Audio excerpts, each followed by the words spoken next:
வணக்கம் நண்பர்களே. So 100 டோர்னமெண்டோட match 5 நடந்து முடிஞ்சிருச்சு between oval Invincibles vs Manchester originals at oval. இந்த ஒரு பர்టిక్యులர் மேட்ச்ல ஓவல் இன்வின்சிபிள்ஸ் 9 விக்கெட் வித்தியாசத்துல தரமா மான்செஸ்டரை வச்சு செஞ்சுட்டாங்க தாங்க சொல்ல முடியும். சோ டாஸ் வின் பண்ணி போலிங் எடுத்தாங்க ஓவல் அண்ட் மான்செஸ்டர்னால 128 அடிக்க முடிஞ்சது 100 பால்ஸ்ல. இதுல top scorer Phil Salt once again போன மேட்ச்ல ஒரு 50 போட்டார். இந்த மேட்ச்ல ஒரு 41. நல்லா ஞாபகம் வச்சுக்கோங்க, he is the first batsman to score 1000 runs in 100 டோர்னமெண்ட்ங்க. அதுவே வந்து ஒரு மிகப்பெரிய அச்சீவ்மெண்ட். அப்புறம் மிடில் ஆர்டர்ல சாப்மேன் ஒரு கேமியோ விளையாடினாரு. லாஸ்டா ஸ்காட் கரி ஒரு 9 balls 21 ரொம்ப குரூஷியலா அந்த 128 அவங்க ரீச் பண்ண. அண்ட் ஒரு பக்கம் நீங்க ஓவல் போலிங் எடுத்துட்டீங்கன்னா ரஷித் கான் போன மேட்ச்லயும் 3 விக்கெட், இந்த மேட்ச்லயும் 3 விக்கெட். போன மேட்ச்லயே நான் சொன்ன ரஷித் கான் போடுறத பார்க்கும்போது இஸ் பேக் டு இஸ் பெஸ்ட்னு. அதுக்கப்புறம் பாத்தீங்கன்னா பெஹன்ட்ராஃப் அண்ட் சகிப் முகமது அண்ட் சாம் கரன் எல்லாருமே நல்லா போட்டு 2 விக்கெட் எடுத்தாங்க. அண்ட் சேசிங்ல ஓபனர்ஸ் வில் ஜாக்சன் சரி, இன்னொன்னு ஒரு டவாண்டான்ற ஒரு யங் பிளேயர் சூப்பரா விளாண்டாங்க. 2 பேரும் 114 ரன்ஸ் ஓப்பனிங் பார்ட்னர்ஷிப்லயே வந்து பாத்தீங்கன்னா இந்த கேம் அடிச்சு முடிச்சிட்டாங்க.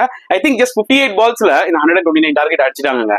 சோ ஆன 2 மேட்சுமே 2 வின் ஓவல். ஓகேங்களா? இந்த ஒரு டோர்னமெண்ட் தாரமா ஸ்டார்ட் பண்ணிருக்காங்க ஓவல் இன்வின்சிபிள்ஸ் தான் சொல்லியான மக்களே.